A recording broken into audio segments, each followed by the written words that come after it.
des dizaines d'anonymes patientes, principalement des femmes. Et ce matin-là, devant la porte de la salle d'audience Voltaire, un homme attend, fébrile. Il a un bouquet à livrer.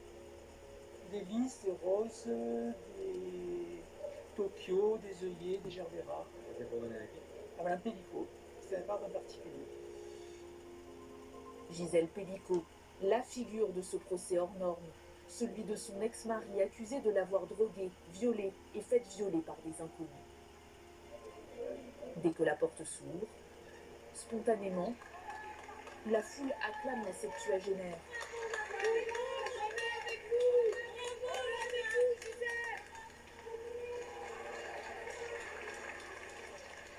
Entre les journalistes et les caméras, au milieu de cette haie d'honneur improvisée, le fleuriste se faufile. Il parvient à lui donner son bouquet.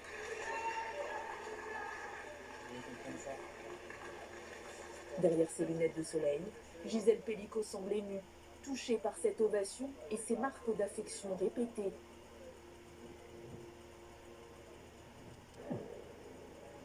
En quelques semaines d'audience, Gisèle Pellicot est devenue un symbole dans la lutte contre les violences sexuelles.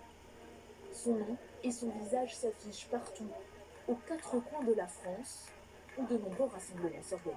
Il faut écouter, soutenir et défendre les victimes. C'est énorme ce qu'elle fait aujourd'hui pour la cause des victimes de violences sexuelles. Et voilà, vraiment, la honte doit changer de camp.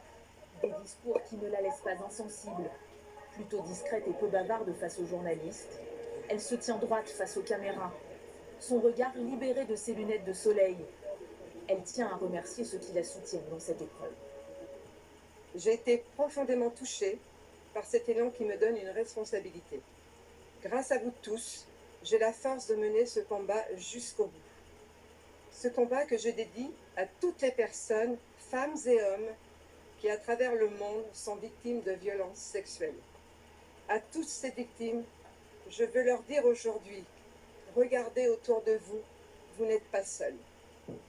Merci beaucoup. Un combat au nom de toutes les victimes et une volonté pour Gisèle Pellicot de prendre son rôle à cœur. Les télévisions du monde entier ont fait le déplacement. C'est un sujet qui intéresse beaucoup les Espagnols parce que chez nous, la population est extrêmement sensibilisée à la question des violences sexuelles. Un écho au-delà de nos frontières, d'autant que, comme l'a souhaité Gisèle Pellicot, les débats sont publics. Elle avait expliqué qu'elle ne souhaitait pas de huis clos parce que la honte doit changer de camp et qu'elle n'a pas à rougir de ce qui s'est passé puisqu'elle est victime. Gisèle Pellicot, qui pendant plus de 4 mois de procès, doit affronter chaque jour dans la salle d'audience le regard de son ex-mari et de ses 50 co-accusés.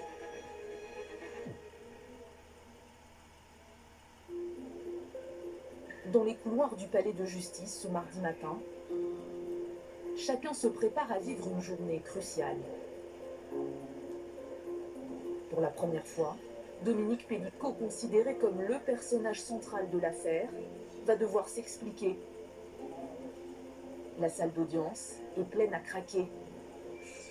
Après plusieurs jours d'absence, Dominique Pellicot s'installe dans le box des accusés. Encore malade, l'air un peu affaibli à cause de son infection qui l'a conduit à être hospitalisé, il s'apprête à comparaître dans des conditions un peu particulières. Sur décision des médecins, il y a eu des aménagements qui ont été faits pour Dominique Pellicot. Il n'est plus debout lorsqu'il doit répondre aux questions, il peut rester assis. Il n'est plus sur le banc en bois qui est dans ce box des accusés. Il a un fauteuil un peu plus confortable. Il est donc avec son micro à la main lorsqu'il répond à ces questions. Et régulièrement, le président lui propose s'il souhaite faire une suspension d'audience pour reprendre ses esprits et ses forces. Dominique Pellicot est dans ce box des accusés, les cheveux blancs, une silhouette massive, imposante. Il parle en permanence avec une voix très morne, à tel point que parfois on a du mal à saisir les mots qu'il dit. Il a une sorte de lassitude en permanence dans sa voix. Dominique Pellicot, un prédateur, jugé au terme d'un invraisemblable concours de circonstances. Sans cette journée du 12 septembre 2020, peut-être son procès n'aurait-il jamais eu lieu. Ce jour-là, Dominique Pellicot se rend dans ce supermarché de Carpentras. L'homme est en chasse. Sur ses captures d'écran, on le distingue glisser cette sacoche noire sous les robes de plusieurs femmes. Nathalie, 55 ans, se trouvait aussi dans ce supermarché ce jour-là. Elle a pu observer le dispositif que transportait le retraité. Il tenait dans ses mains une sacoche de petits caméscopes, donc des sacoches un peu allongées, là, où au bout il y a une ouverture pour sortir l'appareil. Et lui, sur cette partie, il avait accroché, alors c'était son téléphone ou une petite caméra, hein, je ne sais pas exactement, moi j'ai compris téléphone. Et donc il devait faire glisser cette sacoche voilà, sous une jupe. Nathalie est elle aussi ciblée par Dominique Pellicot. Elle ne se doute de rien. C'est le vigile du magasin qui va venir vigoureusement à son secours. Je suis un peu bousculée, on va dire, par l'agent de sécurité du centre commercial. J'avoue que j'ai rien compris sur le moment. Et, voilà, je suis bousculée par cette personne qui crie, qui est assez volubile envers le monsieur en face de moi, qui lui dit que, enfin voilà, qui dit qu'il est en train de filmer sous ma jupe, sous ma robe. La caméra de Dominique Pellicot enregistre toute la scène. Il prend de bonnes prises de vue, votre téléphone. Il est en train de filmer sous votre robe. Si, vous portez plainte. Il est en train de filmer sous votre robe le téléphone comme ça, à l'instant. Vous portez plainte. Je suis là pour rigoler, on me suit à la caméra, ça fait 4 fois. Allez, police direct. Vous restez là, vous bougez pas. Madame, je compte sur vous, vous portez plainte. Il était en train de filmer sous votre robe. Allez, police, tu me les appelles maintenant. Et les autres clients, putain, il aurait fallu les retrouver, il y en a 3 autres. Vous êtes un gros dégueulasse, vous, en fait. Ouais, vous êtes un gros dégueulasse. Vous avez de la chance, je vous jure, c'est ma mère, je vous arrache la tête. On va les attendre en salle d'interphone. Madame, comment on va faire là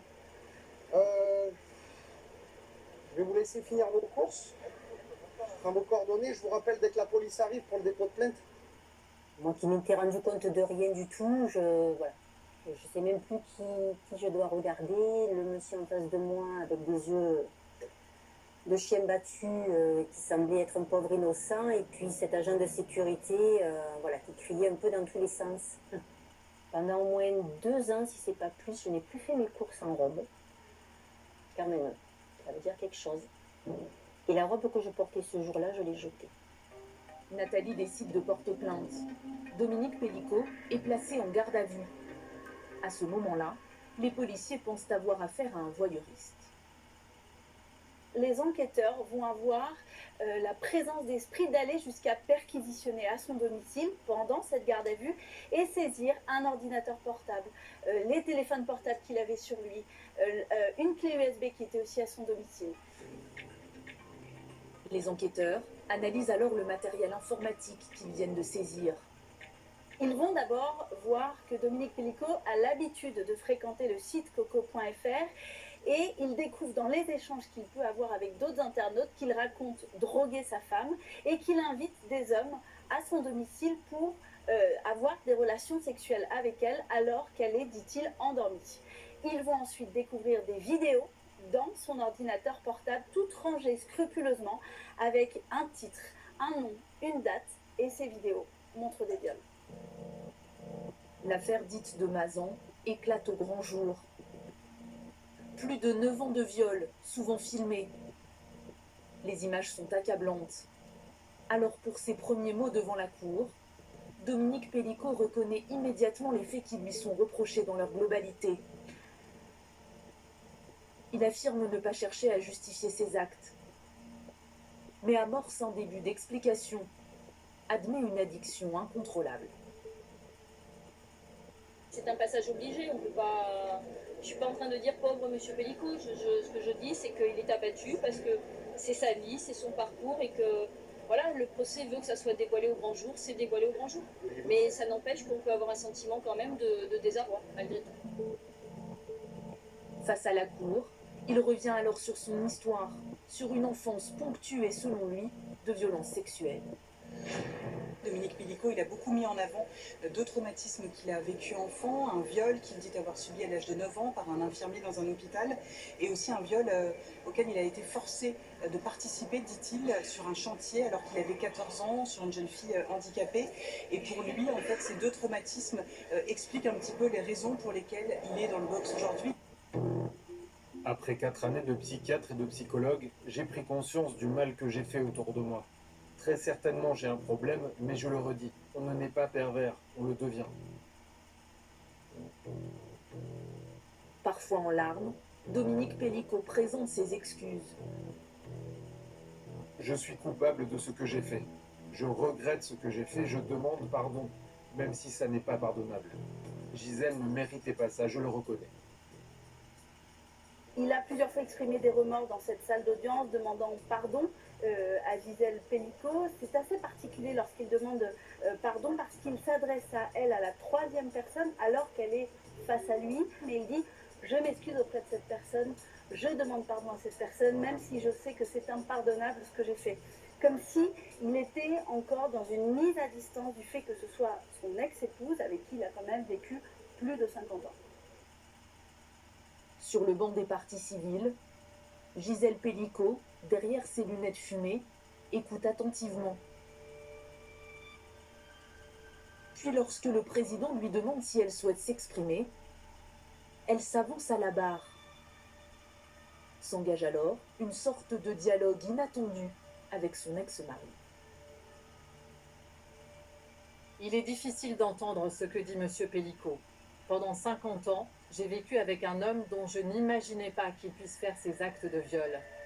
Il est conscient de ces actes de viol, mais moi, pas une seule seconde, je n'ai douté de cet homme. J'avais toute confiance en lui. Je suis coupable de ce que j'ai fait. Je regrette et je demande pardon. Tu as été merveilleuse et moi j'ai été à côté de la plaque. Dans la salle, le temps semble suspendu. Gisèle Pellicot doit aussi affronter la présence et le regard des 50 autres co-accusés qui comparaissent également pour l'avoir violée à son insu. Qui sont ces hommes? Comment sont-ils entrés en contact avec Dominique Pellicot?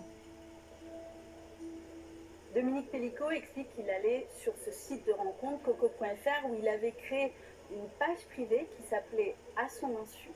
Et sur cette page privée, des hommes pouvaient le contacter. Il leur expliquait alors qu'il était en couple avec sa femme et qu'elle était consentante pour des jeux sexuels, des jeux libertins, des plans à trois, dit-il. Et il leur proposait de venir à son domicile, disant que sa femme serait d'accord pour venir avoir des actes sexuels avec elle.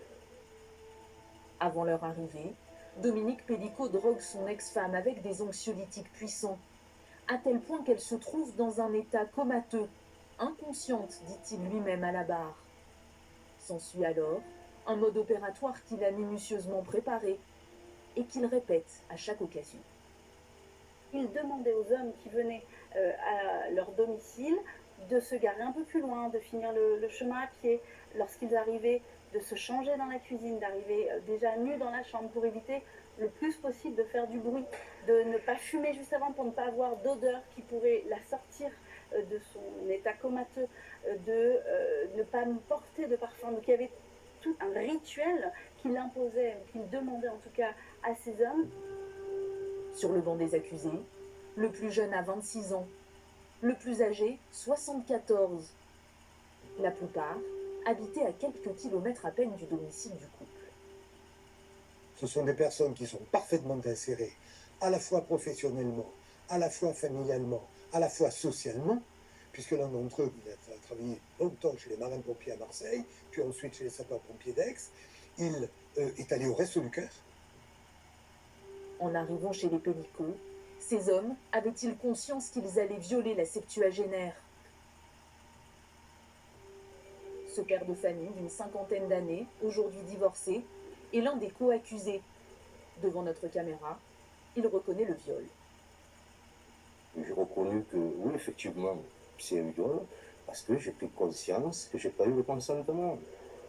Après 2 ans de détention provisoire, il comparait pour viol avec circonstances aggravantes. Il raconte comment il est entré en contact avec le principal accusé, Dominique Pellicot. J'allais sur ce site Coco pour, entre guillemets, parler sexe, me distraire. Mon ex-femme étant d'un certain âge, pas spécialement de libido, donc moi j'ai trouvé une occupation par les sexes et tout. C'est lui qui est venu me chercher. Non pas ce qui dit que nous, on va le chercher et qu'on réclame ça. À notre micro, il minimise son rôle et reporte d'abord la faute sur l'ex-mari de Gisèle Pellicot.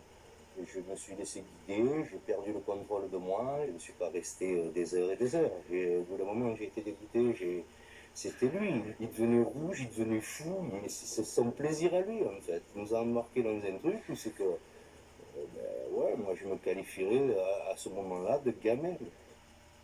Un récit en deçà de ce que les enquêteurs ont décrit à partir des vidéos. Selon leur retranscription, l'homme commet plusieurs actes sexuels violents, alors que Gisèle Pellicot est inconsciente. Parmi les co-accusés, 32 hommes comparaissent libres.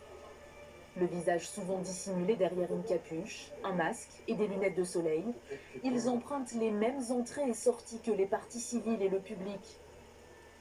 Et à certaines suspensions de séance, ils sont muets.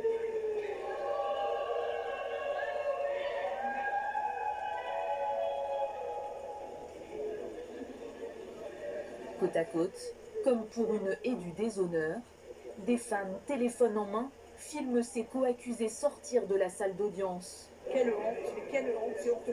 La justice française, c'est zéro. Ce jour-là, un avocat tente d'intervenir et demande à cette femme pourquoi elle filme.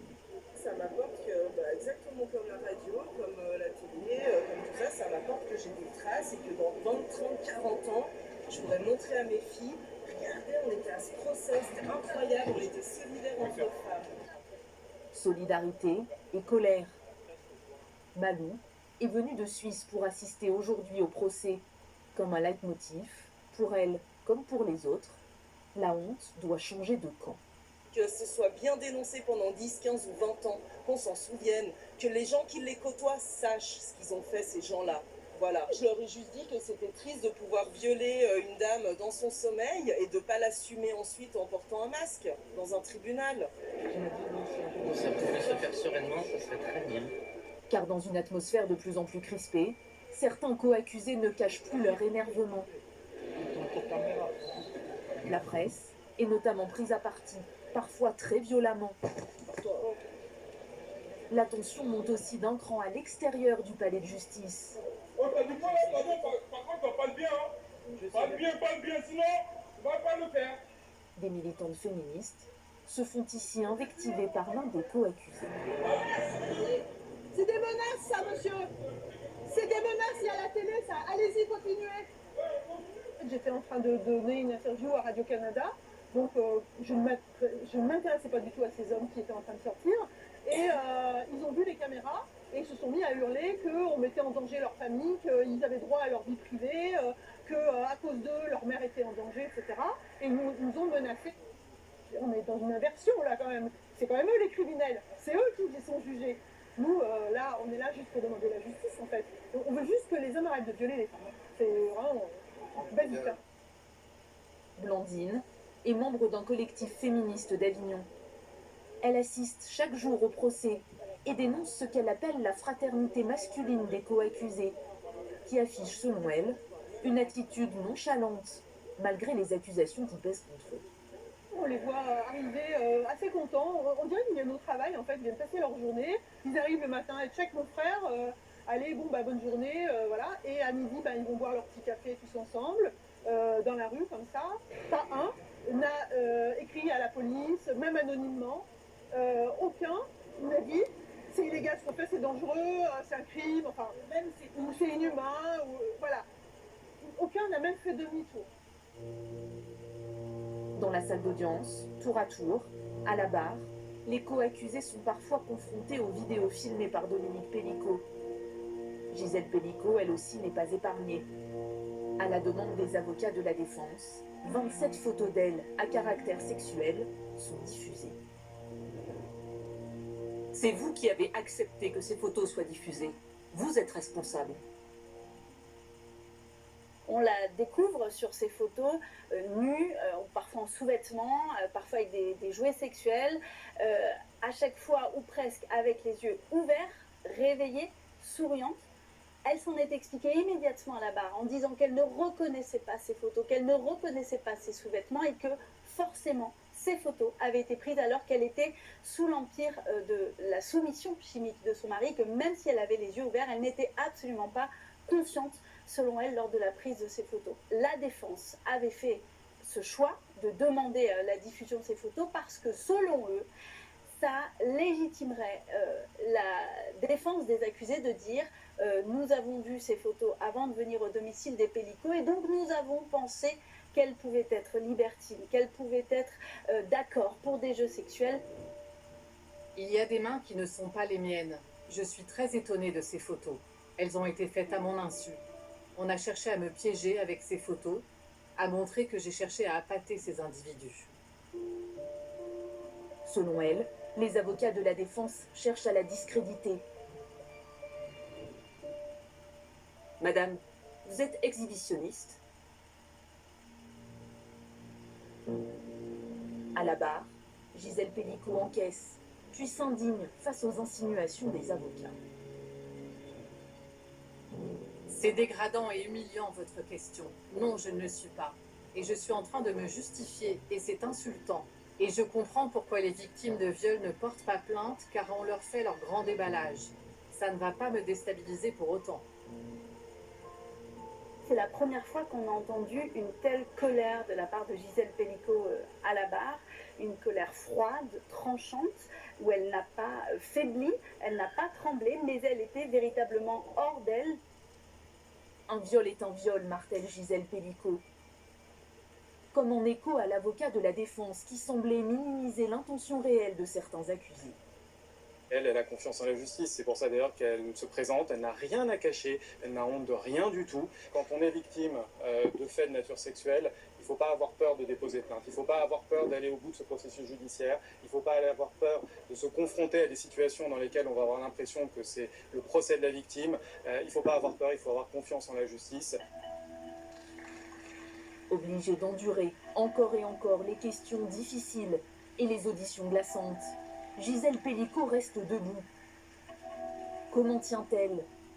Peut-être est-ce ce sentiment de responsabilité et l'espoir que ce procès marque enfin une réelle prise de conscience des hommes dans les violences faites aux femmes.